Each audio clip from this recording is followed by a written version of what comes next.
Bentornati insieme da Aquileia, puntata numero 32 di questa stagione che ormai volge al termine. Arriveremo al termine come di consueto con la festa di Sant'Antonio, ma abbiamo ancora tante cose da raccontare, anzi abbiamo dei debiti con qualche comunità, con qualche gruppo, perché le iniziative si sono svolte nelle scorse settimane, ma abbiamo avuto delle puntate monografiche a cui dare spazio, puntate che potrete rivedere sul nostro canale YouTube. Lo vedete come sempre in sovraimpressione, puntata molto ricca anche questa con tanti argomenti. Allora andiamo a sfogliare velocemente insieme il sommario, cominciando dall'incontro con Maria, il tradizionale pranzo svoltosi a Piove di Sacco, una festa comunitaria davvero bella, molto partecipata, e poi a Padova a messa coi bambini ci si può andare, magari riservando a loro un'iniziativa, delle iniziative particolari per spiegare a loro modo, col loro linguaggio, il Vangelo. San Leopoldo, un santo molto conosciuto a Padova, la cui festa è stata celebrata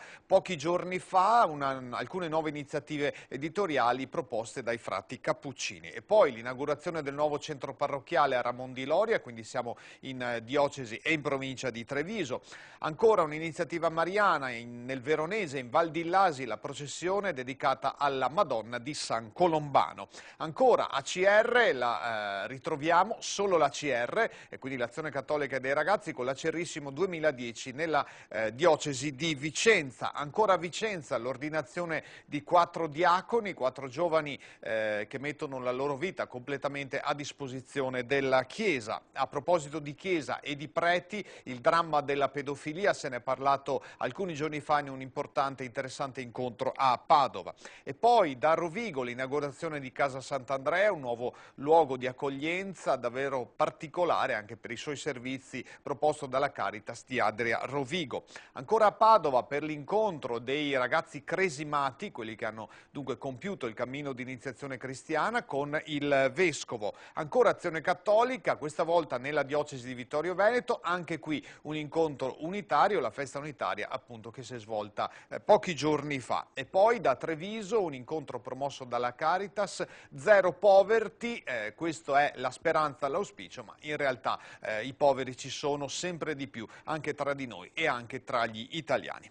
Andiamo ad iniziare dunque con l'incontro con Maria per la settima festa della Saccisica, al Viale delle Grazie a Piove di Sacco, ha ospitato l'incontro consueto di amicizia, festa, condivisione, culminato dopo la Santa Messa all'aperto nel piazzale del Santuario con il pranzo collettivo. Una lunga tavolata con circa 2000 persone servite dai volontari di 10 parrocchie del Piovese, organizzati in altrettanti stand. Cucina affidata alla Proloco di Campagnola, come sempre. Don Franco Callegari ha incitato le istituzioni alla collaborazione, un invito all'amore coronato da una giornata senza pioggia. Ce la racconta Luisa Bertini.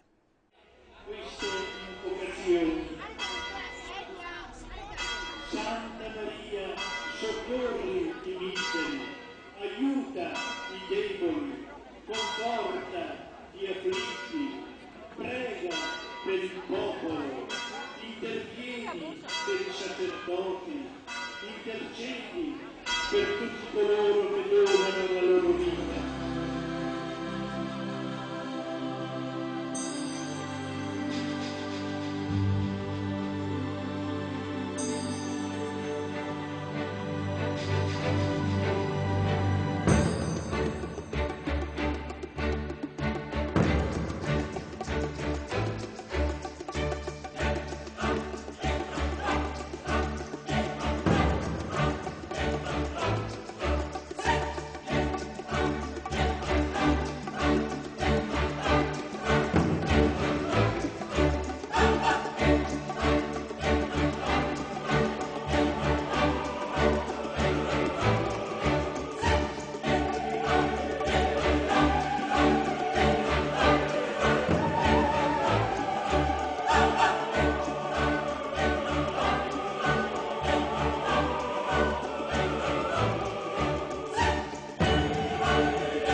questa unione che ci deve essere tra parrocchia, dentro ad ogni parrocchia, come è dentro ad ogni famiglia, ma poi anche tra famiglia e famiglia, tra parrocchia e parrocchia. C'è tutta la Sacisica qui riunita, ecco, tutte le parrocchie, anche con la presenza dei sindaci che ci indicano un po' questa compattezza che dobbiamo avere nella ricerca del bene comune, in modo che ognuno possa avere la sua tavola dove trova il pane quotidiano, ognuno possa avere la sua casa, ognuno possa avere il suo lavoro.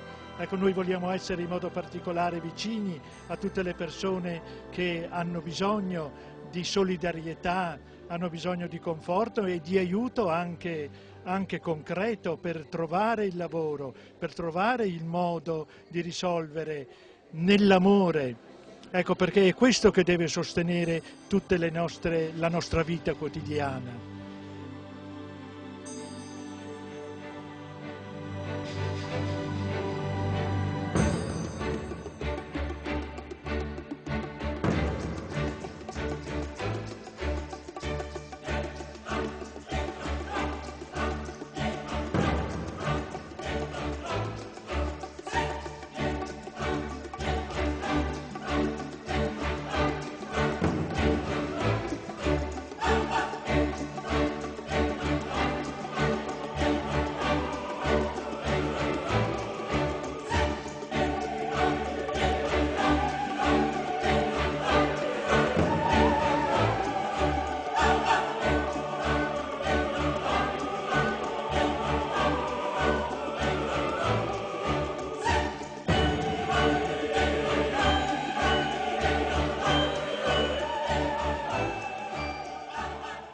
Il senso della giornata è nell'insegna della fratellanza, nell'unione tra persone, tra famiglie, tra parrocchie.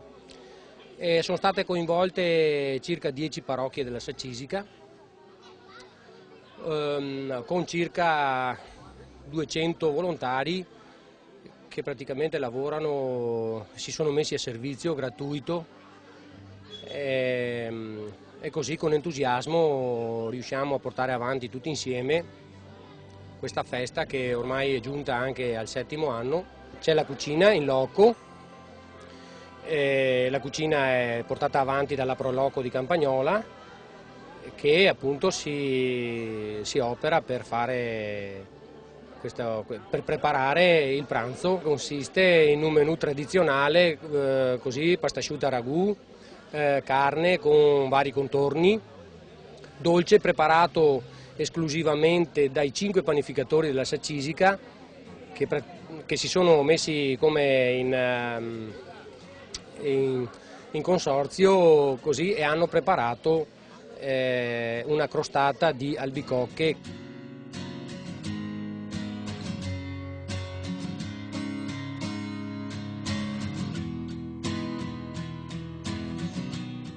I'm holding on, waiting for your call.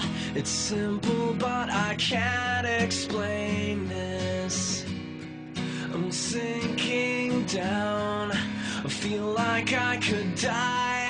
I'm falling off, I don't know why. Da un primo, classica pasta al sugo di carne, secondi, brasato di manzo, patate al forno, piselli e carotine a lesse. Ci siamo circa 200 persone che collaborano tra cucina e servizio esterno. It's another perfect day, another perfect day.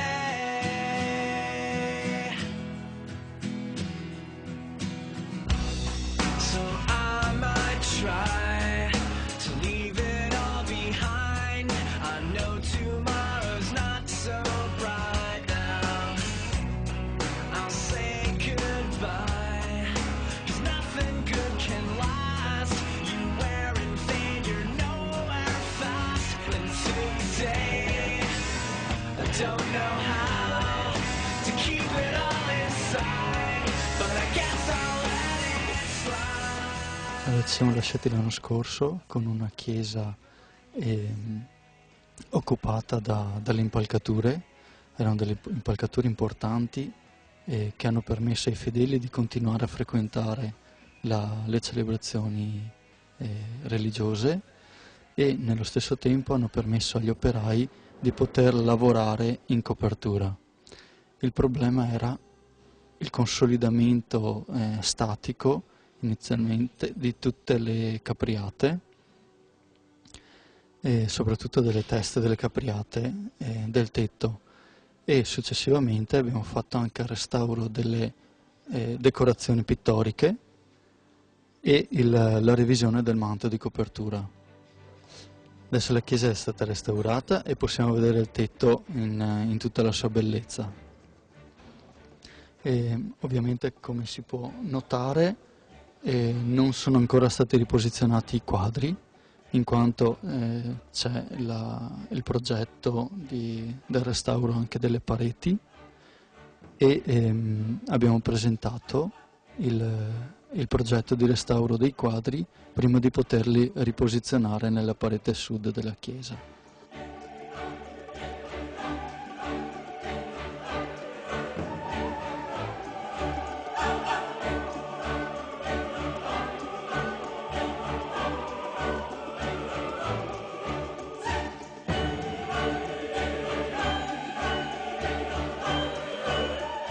Da un'iniziativa all'altra, da Piove di Sacco ci spostiamo a Padova, parrocchia di Cristo Re, a messa con i bambini, così dice la nostra grafica, perché è possibile partecipare per i bambini, magari non è sempre facile o così accattivante partecipare alla messa, ma ci sono delle iniziative che possono aiutare anche loro a partecipare. Ci accompagna e ci spiega tutto Valentina Voi. Insegnare il Vangelo ai bambini usando un linguaggio che conoscono.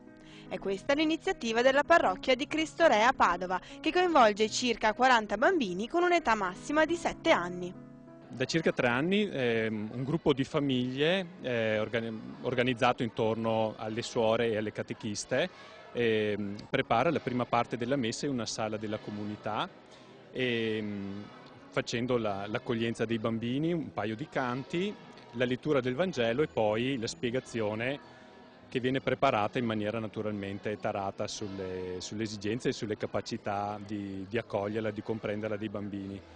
Tanto per i fedeli quanto per i bambini la messa inizia alla stessa ora, alle 10. E le due celebrazioni parallele si ricongiungono quando, dopo la spiegazione del Vangelo, i bambini entrano in chiesa. Un momento molto atteso dai fedeli, che dà un compimento al senso dell'essere comunità a 360 gradi.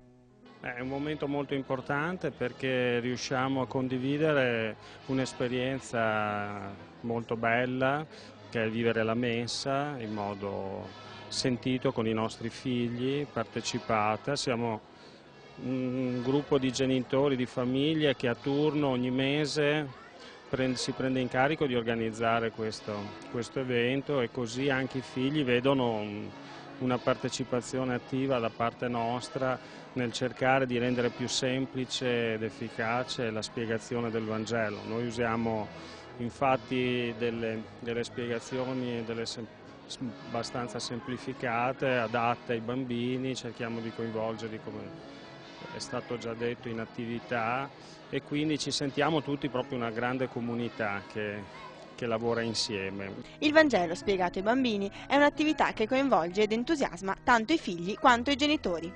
Mi piace quando facciamo dei lavoretti che coloriamo, facciamo tante cose belle. Penso che l'esempio in tutte le cose sia importante, quindi anche da questo punto di vista aiutarli a vivere questo momento e anche a capire gli insegnamenti sia effettivamente un buon modo per mettersi in gioco come genitori. Comunità e famiglia, queste le parole d'ordine della parrocchia di Cristo Re. Noi ci teniamo molto che il bambino dopo il battesimo trovi sempre una comunità accogliente che lo accompagna non solo ai sacramenti che verranno poi dati a lui in futuro, ma che questo cammino di fede, prima curato dalla mamma e dal papà, sia anche curato appunto dai catechisti e da tutti gli altri genitori che lo possono accompagnare in questo bel momento di fede molto forte, vissuto così in questo modo. cerchiamo nel cammino della comunità soprattutto di mettere sempre più al centro la famiglia e anche quelle relazioni tra generazioni che sono importanti anche per la trasmissione della fede, in modo genitori che danno testimonianza ai figli della fede che si proclama e che si vive all'interno della comunità, e i bambini, ecco, che aiutano anche i genitori a rinnovare la propria fede grazie al senso della sorpresa, della scoperta che i piccoli, ecco, sempre hanno nei confronti della fede e della figura di Gesù.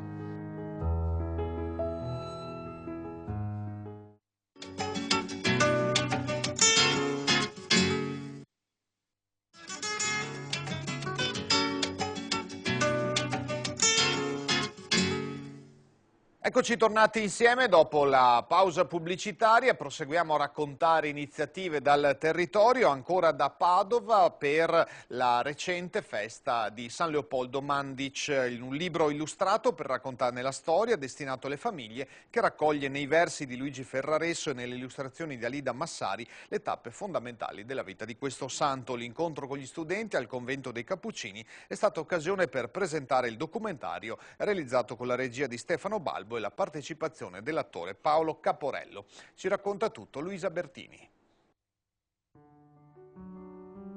Siamo qui oggi per presentare al pubblico e ai devoti di San Leopoldo 3 opere che abbiamo realizzato: un libro, Padre Leopoldo, un DVD e un CD, un audiolibro su Padre Leopoldo.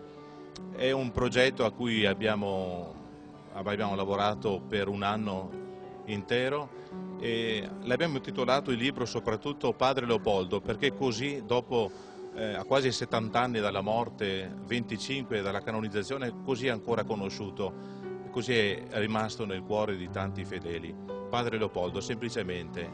Padre Leopoldo continua a parlare, lui che era stato interdetto per un difetto alla pronuncia e alla predicazione, continua a parlare e a farlo sommessamente, ecco, a tanta gente che lo cerca. Parla, lo vedrete sfogliando anche quest'opera e ascoltando anche il racconto della sua vita, lo capiranno anche i telespettatori e i lettori.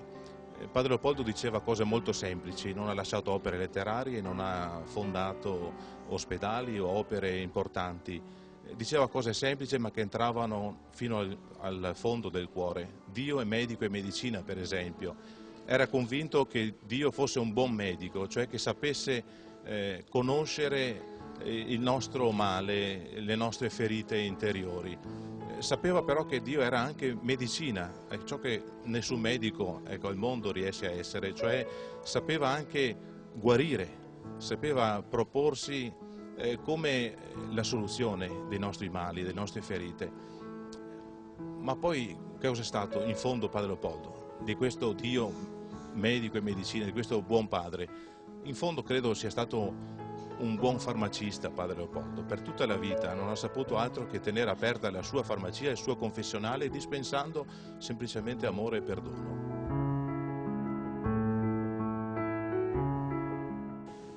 L'oggetto del libro è peculiare per eccellenza. Un piccolo frate, un grande santo, che ha la missione di portare tutti all'Eterno, cioè al Signore Gesù. Un piccolo frate, alto 1,40 m, che però chiunque incontrava si sentiva trasportato verso il cielo. È un uomo all'apparenza insignificante, che ha passato tutta la sua vita a testimoniare la misericordia, il perdono, la tenerezza di Dio. E credo che sia per esempio, un piccolo particolare.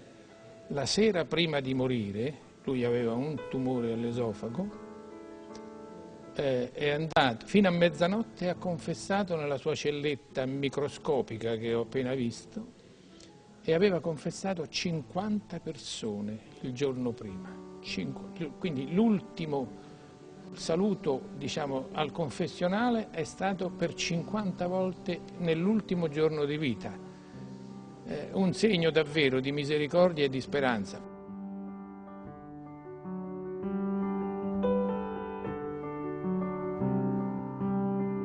a me è stato proposto di partecipare alla realizzazione di questo DVD su Padre Leopoldo e in particolare raccontando i due episodi, i due miracoli che hanno permesso poi la beatificazione, il processo di beatificazione e di santificazione appunto di Padre Leopoldo.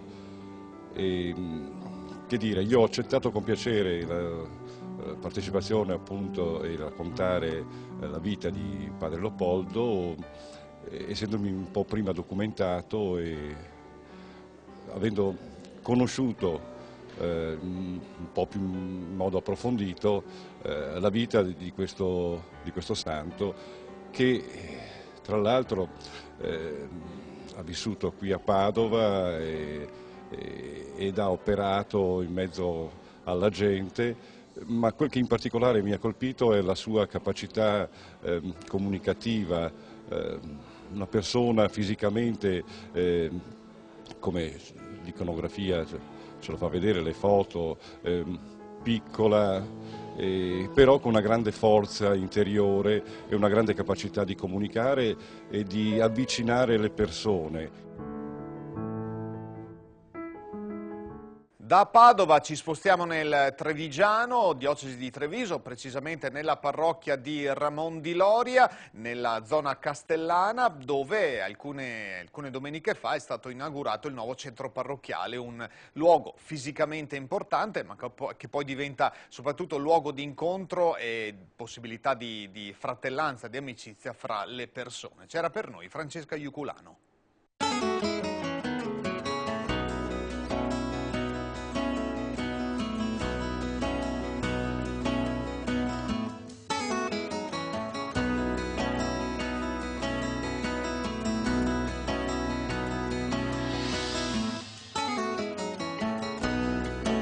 Dopo circa 4 anni di lavoro, di restauro, di riorganizzazione della vecchia canonica, abbiamo creato un centro pastorale, un centro parrocchiale per tutte le attività di catechismo, di animazione dei gruppi.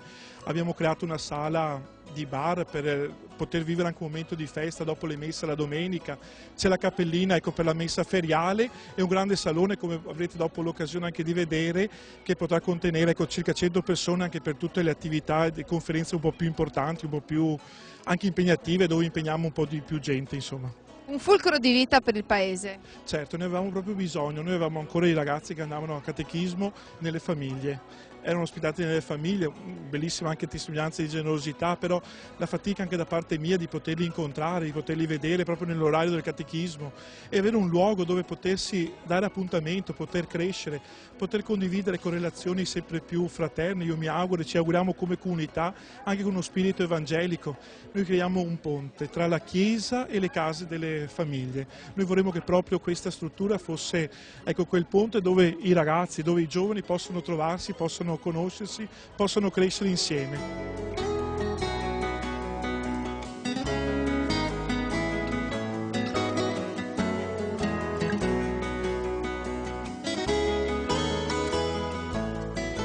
Fino ad ora abbiamo fatto le attività in sala teatro, nell'asilo e nell'appartamento nella canonica del Don, sempre con strutture piccole e un po', sì, insomma, soffrendo un po' la mancanza di una struttura. Adesso in questo centro speriamo di aver modo di vivere le attività a pieno, insieme e soprattutto incontrandosi tra vari gruppi, la CR, la CG, il gruppo del catechismo, per vivere la fraternità cristiana, insomma, per stare insieme e per poter, attraverso i giovani e i ragazzi, coinvolgere le famiglie e gli adulti. Un centro atteso che sarà utile per tutte quante le associazioni? Sicuramente è aperto a 360 gradi, dove noi accoglieremo tutti quanti e dove speriamo che le nostre famiglie, tutti quanti, trovano nuove amicizie e dove quelle già fatte si possono consolidare e speriamo, adesso per noi è tutto nuovo, quindi è un'avventura dove tutti quanti insieme dobbiamo cominciare, camminare. Come si sa, un viaggio anche di 1000 chilometri si comincia da un piccolo passo e noi stiamo cominciando adesso.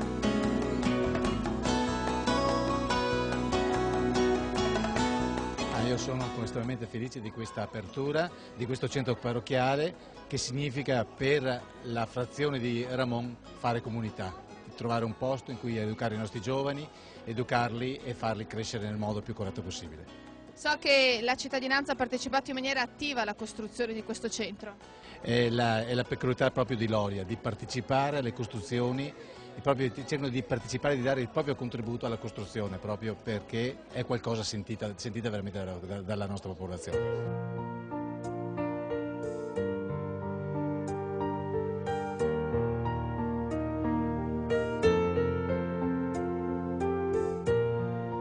Tutto quello che aiuta a creare comunità è prezioso per dei cristiani, per una parrocchia. Quindi anche questa realtà così bella, così spaziosa, così luminosa, così nuova, senza dubbio è un aiuto. Certo non è il fine, è lo strumento, perché il fine è costruire davvero una comunità fatta di relazioni che noi cristiani vogliamo costruire sul modello unico che per noi è Gesù. Questo centro parrocchiale San Giuseppe era veramente tanto atteso dalla comunità, infatti si è raccolta numerosa attorno. Sì, come vedo che c'è davvero una grande partecipazione e ho la sensazione appunto che non sia, come già dicevo prima, il frutto di qualcuno che lo ha fatto calare dall'alto, ma piuttosto il risultato di una collaborazione, di una cooperazione da parte di tutti. Questo è molto bello, perché questo è il segno di una comunità che è viva e che in qualche maniera si procura, si costruisce gli strumenti indispensabili per la sua vita.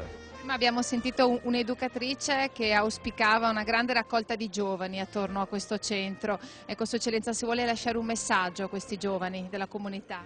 Sì, certo, quando noi pensiamo a un centro parrocchiale siamo portati a non pensare subito ai più anziani, anche se è giusto che diventi il luogo dove possibilmente anche gli anziani si incontrano, ma pensiamo soprattutto a coloro che sono necessariamente i destinatari di attività formative, e la formazione è fatta prima di tutto per i giovani, per la fase, come dire, la prima fase della vita, anzi diciamo dei fanciulli fino ai giovani. Sappiamo che oggi i richiami, le attrattive sono diverse, quindi davvero è da auspicare che questo bello spazio possa diventare richiamo anche per loro, per il loro incontrarsi, a riflettere come affrontare la vita che viene al loro incontro.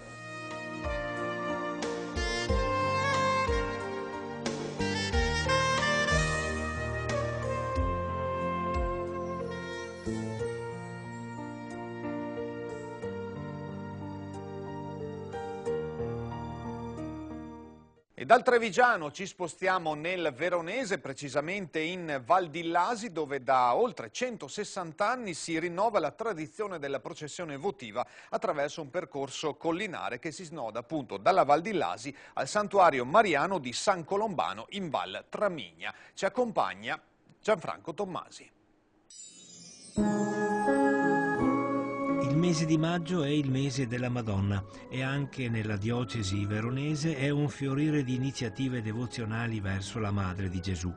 Una di queste, forse la più caratteristica, è la processione votiva che da oltre 60 anni si svolge ogni seconda domenica di maggio in Val di Lasi, in ricordo di un voto fatto dai valdigiani alla Madonna di San Colombano. Nel 1835, in seguito alle preghiere della comunità riunita attorno all'immagine della Madonna del piccolo santuario, cessò l'epidemia del colera.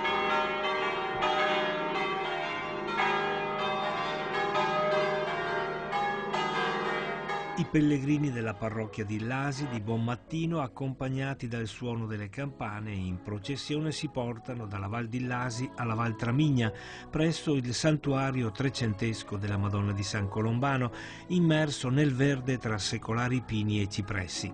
Il piccolo santuario ha origini antichissime.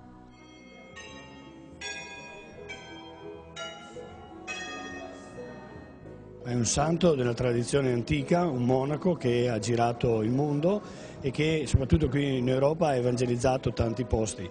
Ecco, poi il fatto per cui ci sia questa devozione specifica di San Colombano probabilmente è legato a questi monaci che sono forse passati anche di qui, perché vicino al santuario c'è anche un luogo che forse poteva essere anticamente un monastero. La strada che da Illasi porta in Val Tramigna e al santuario e che si snoda tra gli ulivi, i vigneti, i ciliegi è di oltre 5 km in una suggestiva ambientazione che favorisce la meditazione e la contemplazione.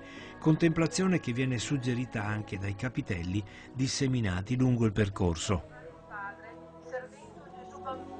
Ragazzo, adolescente, giovane, uomo. Quella del pellegrinaggio al santuario della Madonna di San Colombano è una tradizione antichissima. Siamo oltre i 160 anni, dovuti al fatto di un'epidemia che era capitata qui nel nostro paese, e quindi si è impegnato allora la comunità di venire qui a San Colombano a dire grazie al Signore una volta liberati da questa peste, da questa colera che era. Anche quest'anno i giovani della parrocchia hanno guidato la preghiera sostenuta dal Rosarium Virginis Mariae, secondo la lettera apostolica del compianto Giovanni Paolo II, laddove afferma che il rosario, proprio a partire dall'esperienza di Maria, è una preghiera spiccatamente contemplativa e la partecipazione a questa manifestazione ha un significato particolare. Sì, anche negli anni in cui non come oggi c'era fatto della pioggia, la gente ha sempre partecipato, quindi lo sentono come un momento significativo e importante, e cerchiamo anche di valorizzare il fatto che non sia solo il ricordo del colera che ormai è lontano, ma anche il grazie per ciò che noi adesso viviamo e di cui vogliamo essere riconoscenti.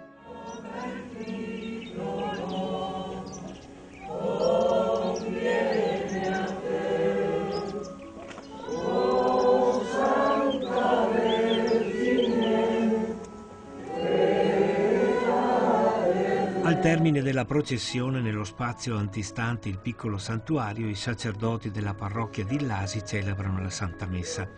Il parroco Don Remigio Menegatti, rievocando il significato del ritorno ogni anno in questo luogo mariano e dando al gesto l'importanza della fede che illumina, ha detto: possiamo quasi dire lasciarla illuminare dalla luce di Dio, perché è un po' come una parola scritta in un libro. Se è scritto, ma se c'è poca luce, facciamo fatica a leggerla. Se c'è appena un po' di luce, rischiamo di leggere una parola per l'altra, o andare un po' saltando. Se invece il libro è illuminato, allora leggiamo tranquillamente, speditamente, sicuramente ciò che c'è scritto. Ecco allora l'insistenza anche della nostra comunità, lo spazio all'ascolto della parola di Dio. La significativa e caratteristica manifestazione mariana coinvolge anziani, giovani e molte famiglie con i bambini, uniti in questa tradizione verso un fatto che ha visto l'intervento della Madre di Gesù per far cessare l'epidemia di colera che ha colpito la popolazione in quest'area geografica della diocesi scaligera. E la conclusione del pellegrinaggio è con la recita della preghiera di ringraziamento a Maria molto specifica. Vergine Maria, siamo venuti in questo tuo santuario per ringraziarti dei benefici che nel passato e nel presente la nostra comunità ha ottenuto per mezzo della tua materna intercessione.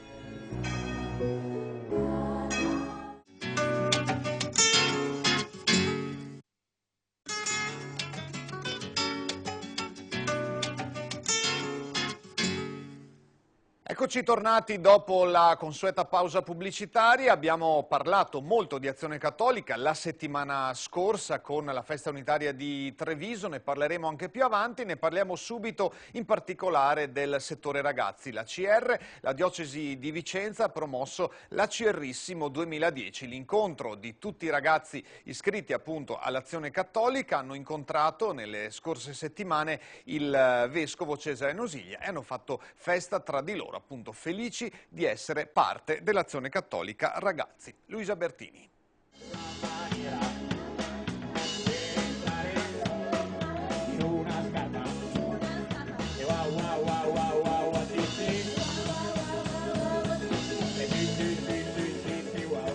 Ogni festa dell'Azione Cattolica dei ragazzi è sempre un'occasione speciale di incontro, un incontro che è fatto sicuramente di gioco, di festa, di preghiera, un incontro che lascia in qualche modo un segno ai ragazzi molto forte, e questo segno è che loro stessi sono protagonisti della propria crescita già adesso, già subito, ancora prima di diventare adulti, e la CR vuole dare questo grande messaggio non solo nei numeri che si radunano intorno a un palco, ma anche in quella vita ordinaria che vedono questi ragazzi che oggi vediamo qui in questo stupendo parco ogni giorno nelle loro parrocchie, nelle loro comunità, testimoniare che si può essere amici di Gesù e lo si può essere portando quel messaggio di gioia e di semplicità che solo i bambini portano.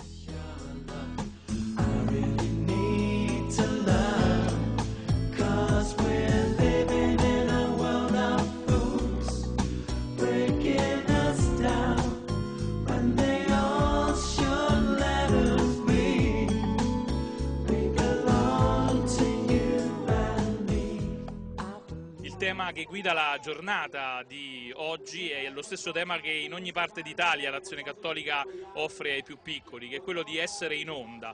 Essere in onda significa sintonizzarsi sulle stesse frequenze. Le frequenze che vogliamo siano nel cuore di ogni ragazzo sono proprio quelle frequenze di amicizia, quelle frequenze anche di impegno, di generosità, di piccoli sacrifici, a significare che i ragazzi possono essere testimoni di una storia bella e non soltanto di episodi di cronaca che spesso li vedono in modo quasi patologico, presenti e presentati anche dai mass media. Vorremmo invece che passasse un messaggio di grande ricchezza. I ragazzi, prima ancora di essere un problema, prima ancora di essere oggetto di studi da parte di psicologi e di sociologi, sono una realtà stupenda che parla soprattutto ai più grandi. Quindi essere in onda in qualche modo significa proprio questo, sintonizzarsi su queste frequenze ed essere un po' questa gioia, questa gioiosa presenza anche per i più grandi.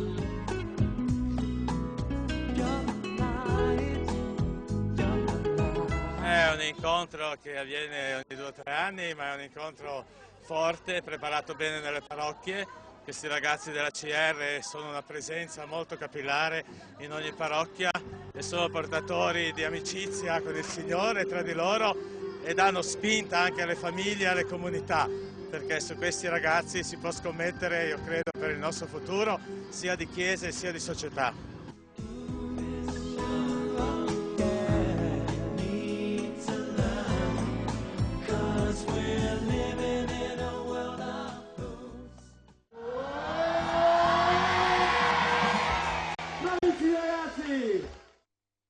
Restiamo a Vicenza per l'ordinazione di 4 nuovi giovani diaconi ordinati, consacrati dal Vescovo Monsignor Cesare Nosiglia, la conclusione di un cammino di formazione e studio, un momento anche emozionante per loro e per i familiari. Li abbiamo incontrati nella cattedrale di Vicenza.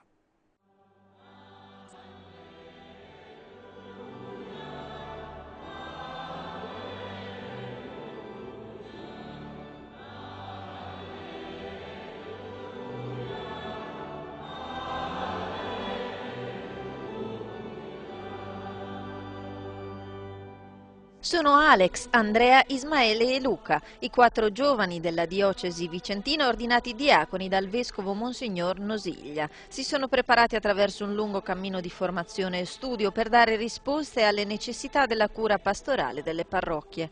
Hanno maturato la stessa vocazione in tempi e modi diversi. Andrea Lupato, 33 anni di Povolaro in servizio pastorale nell'unità pastorale Riviera Berica. Una grande gioia, un grande momento di incontro col Signore e di incontro con la Chiesa.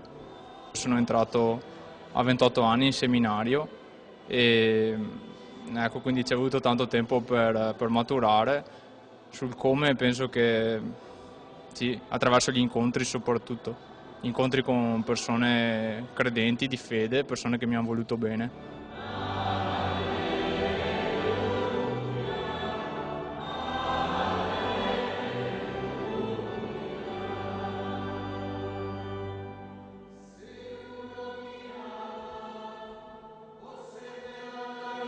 Luca Luisotto, 26 anni, di San Pietro in Gu, impegnato a Santa Croce di Bassano. Il mio cammino in seminario è iniziato in prima media per curiosità e per la voglia di stare assieme, di conoscere altri ragazzi della mia età.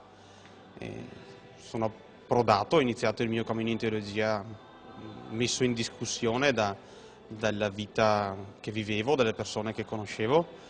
Il cammino in teologia è stata un'occasione per mettermi ulteriormente in discussione, per arrivare a questa scelta, una scelta definitiva nella mia vita, una scelta che faccio con gioia, anche se con un po' di paura, e affido queste paure al Signore che mi sappia accompagnare nel cammino.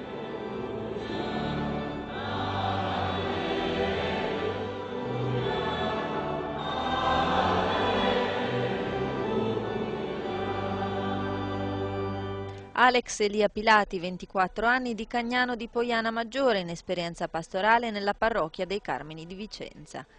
Questa esperienza rappresenta un po' il culmine, anche se poi è tutta la vita che dà da insegnare, il culmine della formazione fatta in seminario in questi anni, in particolare per alcuni di noi siamo in 4, di cui 3 sono entrati in prima media in seminario, per cui rappresenta l'inizio in qualche maniera del ministero, ma anche il compimento appunto di tanti anni fatti in seminario insieme, quindi una fonte e un culmine, come usa dire la Chiesa, a riguardo dei sacramenti, in particolare dell'Eucarestia.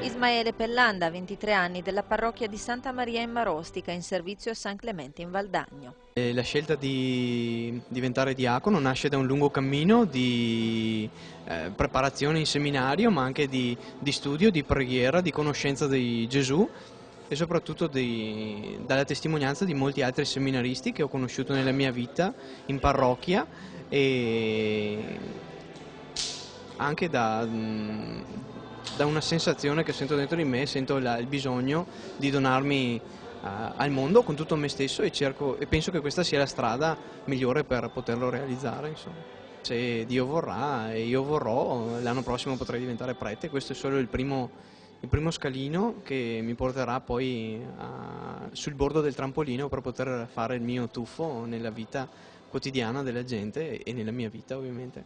Nelle prime file parenti e genitori visibilmente emozionati a dare tutto il loro sostegno. Questa esperienza è un'esperienza più grande di me, che proprio non riesco ancora a capire, e credo che tutto venga da un dono dall'alto sicuramente, perché non è merito nostro. Siamo una famiglia normale, di persone normali che frequentano sì la Santa Messa la domenica, ma niente più, e quindi questa è stata per noi una sorpresa, ma è anche stata un'occasione per crescere assieme a nostro figlio.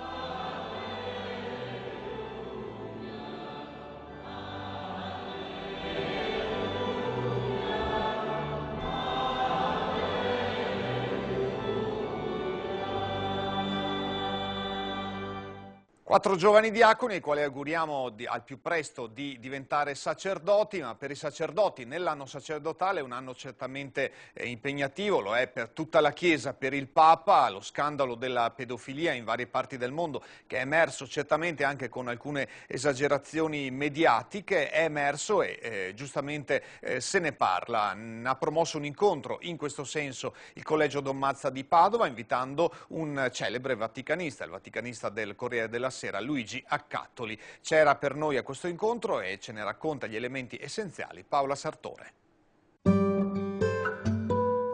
Avere il coraggio di chiamare anche le verità più scomode con il loro nome e soprattutto di affrontarle con l'onestà su cui solo una Chiesa disposta a mettersi in discussione può contare. È con questo spirito che il Collegio Don Mazza di Padova ha voluto discutere lo scandalo dei preti pedofili, un tema difficile sul quale si è soffermata l'analisi pacata, ma non per questo meno ferma, del vaticanista Luigi Accattoli.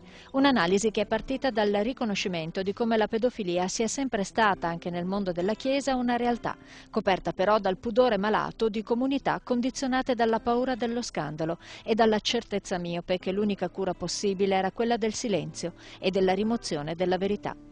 Non è più così oggi, in un mondo globalizzato in cui anche lo tsunami dello scandalo pedofilia è divenuto dramma capace di abbattere qualsiasi confine geografico, linguistico e temporale. Uno scandalo che impone una riflessione profonda e soprattutto onesta. Non è eludendo i problemi quanto affrontandoli con chiarezza, con snellezza, proprio senza chiudere, senza dichiararsi scandalizzati, ma neanche senza girare gli occhi dall'altra parte. Ma penso che paghi soprattutto la schiettezza, il guardare le cose e il chiamarle con il loro nome, guardarle con realismo, perché come vediamo quello che ha scandalizzato l'opinione pubblica è stato il voler negare un problema che c'era e che alla distanza è venuto fuori come reale. Proprio questa tendenza al mascherare, al camuffare il dramma di tanti giovani costretti a subire l'onta di attenzioni morbose in abito talare e a nasconderlo sotto la coltre spessa del silenzio, ha conosciuto in questi ultimi tempi una radicale inversione di tendenza, imposta dai fatti certamente, ma anche frutto di un profondo mutamento di sensibilità che ha avuto in Benedetto XVI il proprio principale artefice, non solo nelle parole, ma anche nei fatti. Ci sono 4 regole che il Papa ha dato che mi pare stiano funzionando, iniziano a funzionare. La prima è la penitenza, cioè riconoscere che è una grossa vergogna, chiedere perdono eccetera. Poi è la trasparenza, cioè procedere alla luce del sole. La terza è collaborare con i tribunali civili. E la quarta, cercare la riconciliazione con le vittime, cioè l'incontro, il recupero, la cura delle persone che sono restate ferite da questa esperienza. Vicinanza dunque come uno dei punti cardine del nuovo atteggiamento della Chiesa nei confronti delle vittime della pedofilia cresciuta all'ombra dei campanili, e tolleranza zero, usando un'espressione ormai entrata nel linguaggio comune, verso chi profana ed umilia l'innocenza di giovinezza distrutte per sempre. Vittime un po' ovunque, a testimonianza di uno scandalo globale che ha scoperchiato un vaso di Pandora ancora lontano dall'essere del tutto svuotato. Da noi poco ancora è emerso il fenomeno, ma io credo che emergerà, e allora sarebbe bene prepararsi e vedere cosa hanno fatto gli altri. Gli altri hanno costituito degli uffici, incaricato delle persone come referenti unici, questa è un'espressione tecnica, per dire una persona per una diocesi e una persona a livello nazionale, al quale ci si possa rivolgere per avere consiglio, direttive e informazioni su come procedere per chiedere giustizia, per avviare un procedimento da parte delle vittime, e anche per la stampa, per i media, per sapere quali sono i casi veri, cosa c'è di montato, anche per rispondere alla cattiva informazione, che ce n'è tanta strumentale. Ecco, in altri paesi lo hanno fatto, in Austria, in Svizzera, in Germania, hanno avuto tanti problemi e si sono mossi così. Noi non ancora, sarebbe bene però che lo facessimo, perché io credo che anche in Italia esploderanno, ci sarà un nostro scandalo nazionale, spero minore che in altri paesi, ma non credo che potremo essere esenti, perché i peccatori li abbiamo pure noi. Resta su tutto la consapevolezza del dolore vissuto dalle vittime, una pena difficilmente compensabile, ma che comunque impone una vicinanza profonda. Quelle persone, quegli ambienti, quelle famiglie che sono state ferite vanno recuperate, vanno agganciate. Solo il contatto umano diretto può sanare la ferita, che è stata enorme.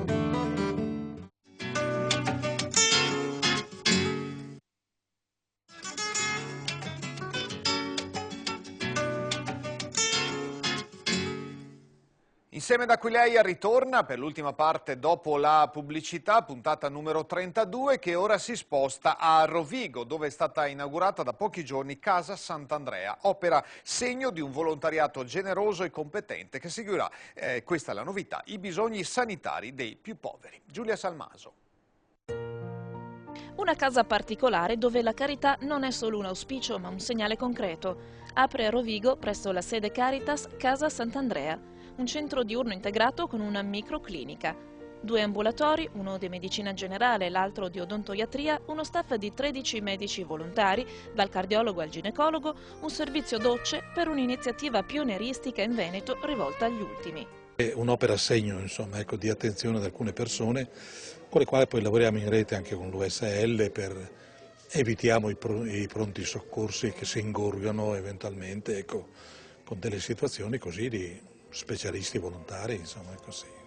Il poliambulatorio presso Casa Sant'Andrea inizia la sua attività con 2 sole aperture settimanali e appuntamenti organizzati tramite il centro d'ascolto Caritas. Il servizio infatti non è emergenziale né fornirà assistenza sanitaria di tipo avanzato, ma è piuttosto uno strumento di accompagnamento pratico verso i servizi pubblici veri e propri di quelle persone che per cultura o indigenza non vi possono accedere con normalità. Tra questi certamente anche gli immigrati. È un messaggio e anche un'opera coraggiosa in un mondo sempre più indifferente a queste esigenze. Sì, io penso che la Chiesa non può rimanere indifferente di fronte a tante situazioni di povertà che si vanno moltiplicando, soprattutto in questa crisi economica e soprattutto in questo momento in cui sono tante le persone immigrate che vengono ad abitare nella nostra provincia. Ecco, di fronte alle situazioni di necessità, di fronte insomma alla persona, qualunque essa sia, il Signore ci chiede di essere attenti, solidali e di saper intervenire concretamente, non soltanto facendo dei bei discorsi, ma esprimendo la nostra fraternità, la nostra condivisione con tutte le modalità che sono possibili. Il servizio è gestito solo attraverso gli appuntamenti, non sarà aperto tutti i giorni della settimana, ma si organizzeranno in accordo con i medici volontari le giornate di apertura. Abbiamo dunque la specializzazione dalla medicina interna che è la mia, abbiamo il geriatra, abbiamo il cardiologo, pronto soccorso, pediatria, dermatologia, neurologia, ginecologia e anche le malattie polmonari. In un sistema come il nostro di povertà, anche delle misure di intervento di welfare, si creano degli spazi laschi di non copertura dove le persone si trovano completamente in assenza di reddito, il che implica e innesca una serie di povertà ulteriori, come ad esempio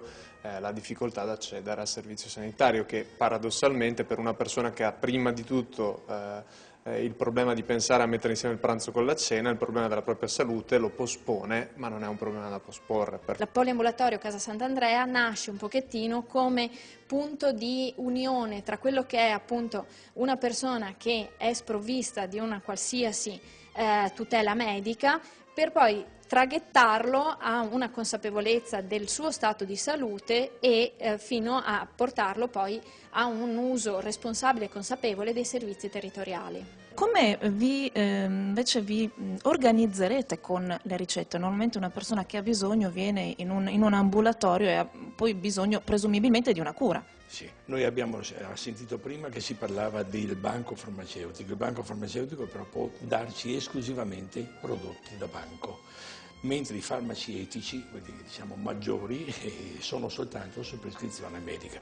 Attualmente abbiamo, e per fortuna, 2 o 3 farmacie che hanno accettato di convenzionarsi con la Caritas. Per il resto lo stesso per gli esami. Attualmente per quanto riguarda gli esami siamo in parola col Policlinico, qualche lastra ce la farà gratuitamente, qualche esame del sangue ce lo farà gratuitamente. Per il momento ecco, ci appoggiamo a chi ha volontà di dare qualcosa, in attesa che tutto poi si sviluppi.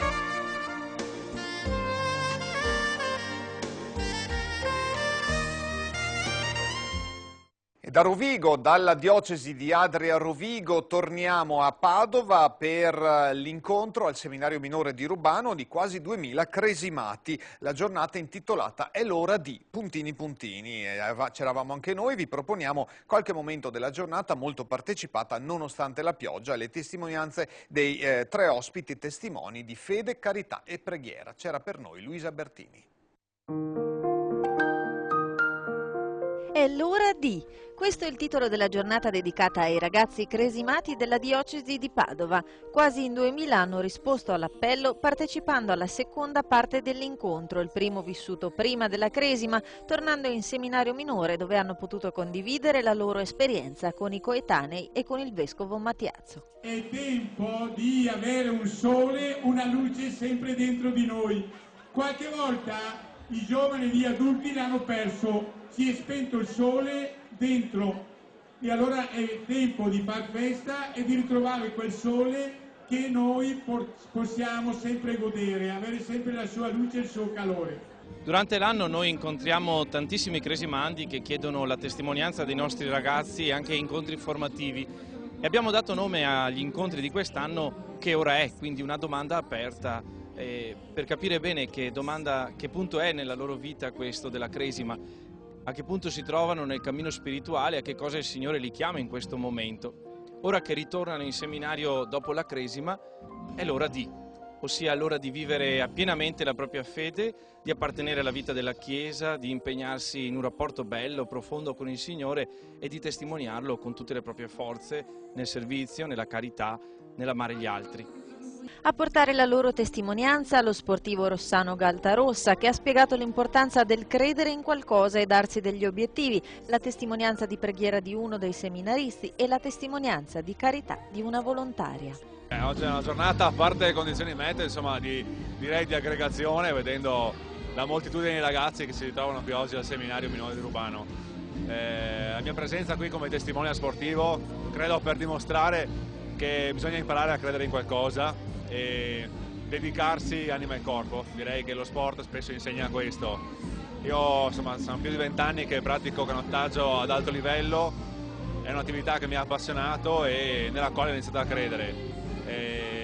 Credo che come si fanno similitudini in altri ambiti, quindi anche a livello aziendale, si possa fare sicuramente una similitudine tra sport e religione, dove comunque bisogna trovare qualcosa in cui aver fiducia, qualcosa in cui credere, qualcosa per cui darsi da fare e lavorare. Avendo fatto il servizio civile per la Caritas, ho provato in un anno quello che è l'esperienza di essere vicino agli altri e di dedicare un po' del mio tempo a persone che sono meno fortunate di me. Per me si è trattato di svolgere un servizio in una casa d'accoglienza per malati di AIDS e poi ho lavorato con associazioni che si occupavano dell'integrazione di persone straniere. Quindi racconto un po' la mia esperienza di vicinanza a loro e anche quanto è stato ricco per me il contatto con persone diverse dalla mia realtà. Faccio la quarta superiore qui in seminario e oggi mi si è chiesto di fare testimonianza ai cresimati. Credo sia una bella opportunità sia per tirare fuori quello che la preghiera, appunto questo è l'argomento che facciamo in seminario, sia anche per trasmettere un messaggio ai cresimati. E praticamente dirò che la preghiera è essenzialmente un dialogo tra quello che siamo noi e quello che può darci Dio, ecco. Semplicemente come riesco e anche come la viviamo.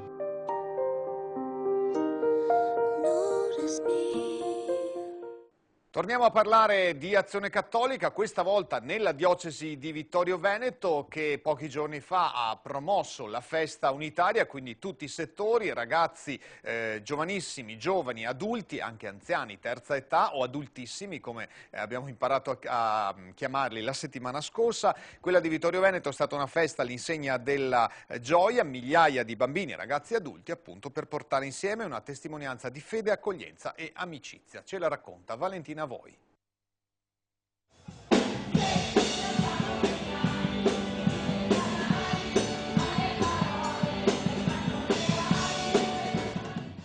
È all'insegna della gioia la festa dell'Azione Cattolica della diocesi di Vittorio Veneto.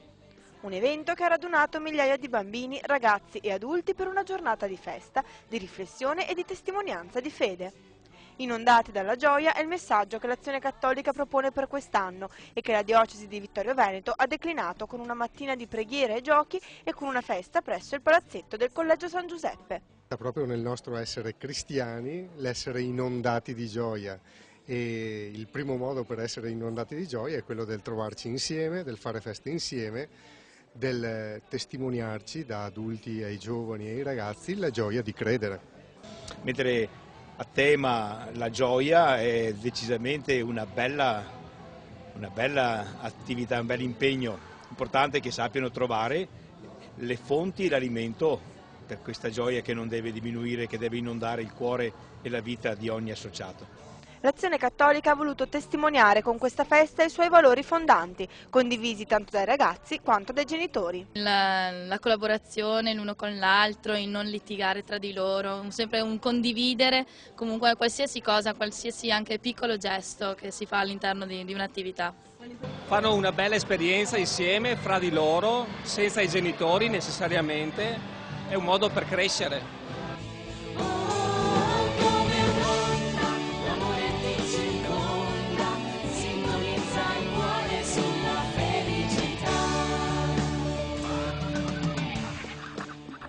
Non solo festa, l'iniziativa dell'Azione Cattolica è stato un momento di fede, importante in un momento come quello che stiamo vivendo, in cui testimoniare la propria religiosità è sempre più difficile.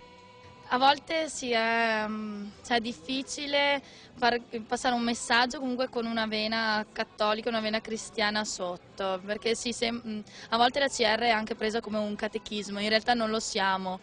Però quindi cercare l'equilibrio giusto tra il gioco e comunque il messaggio cristiano a volte risulta anche difficile.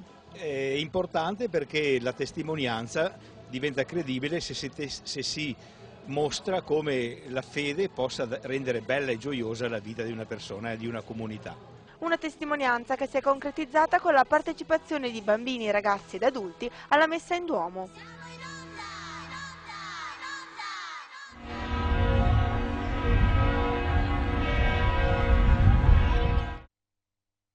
E dalla festa di Vittorio Veneto ai problemi concreti di tutti i giorni, purtroppo per tante persone sempre di più, la povertà, un problema sempre più diffuso che le Caritas conoscono bene. In questo 2010, anno della lotta alla povertà, la Caritas di Treviso propone azioni concrete per combattere questo fenomeno. Se ne è parlato nel convegno di sabato scorso. Zero poverty, povertà zero, il solco della verità. Vediamo.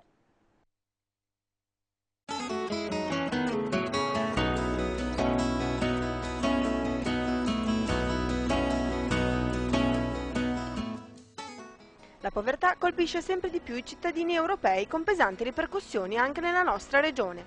Nell'anno europeo della lotta alla povertà sono 84 milioni le persone nel continente prive dei beni primari, un dato che si traduce in un 17% di popolazione europea a rischio povertà. Questi sono solo due dei motivi che hanno spinto Caritas Europa a promuovere la campagna Zero Poverty, un impegno raccolto anche dalla Caritas Tarvisina e presentato durante il convegno Povertà Zero, il solco della verità. Noi chiediamo che si faccia finalmente un piano per contrastare la lotta alla povertà, quindi non solo un piano nazionale, ma un piano anche europeo e soprattutto mettiamo in campo anche le nostre possibilità e la nostra partecipazione. Non dimentichiamo che l'anno 2011 sarà l'anno del volontariato. Combattere la povertà con piccoli gesti quotidiani è più semplice di quanto sembri. Allora basta spiegare a un bambino cosa significa la povertà, oppure sostituire un regalo di compleanno comprandolo al commerciante solidale, oppure fare la spesa appunto nei propri negozi della propria città e quando appunto incontri un venditore di un giornale per strada comprare la sua rivista. La Caritas di Treviso si è impegnata nell'aiuto ai bisognosi nel corso del 2009, rispondendo ad oltre 1000 chiamate.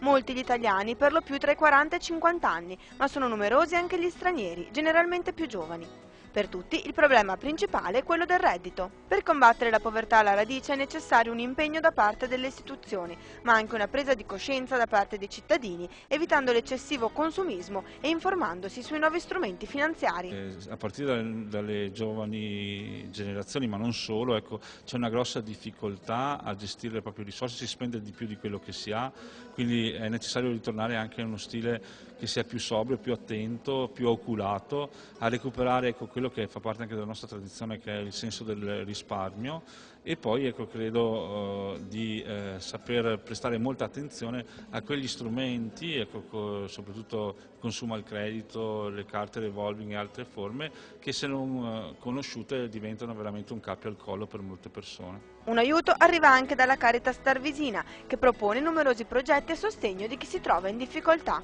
Dinanzi a queste difficoltà Caritas mantiene il suo servizio nel territorio con il centro d'ascolto e con il coordinamento in rete con i servizi sociali, quindi questo è il primo intervento. Dall'altro che soprattutto per queste famiglie che sono in difficoltà. Si è cercato di attivare, ecco, lo strumento del microcredito, che ha erogato quote significative per un ammontare di 108.000 euro in meno di un anno, per affrontare quelle difficoltà che le famiglie si trovano così improvvisamente a vivere. E poi, ecco, si sta approntando nel territorio una forma di sostegno tramite una collaborazione con i comuni e i servizi sociali per poter offrire un minimo temporaneo di lavoro e con un minimo di reddito che permetta, ecco, di superare questo periodo nel modo più dignitoso e quindi di superare la difficoltà nel modo migliore.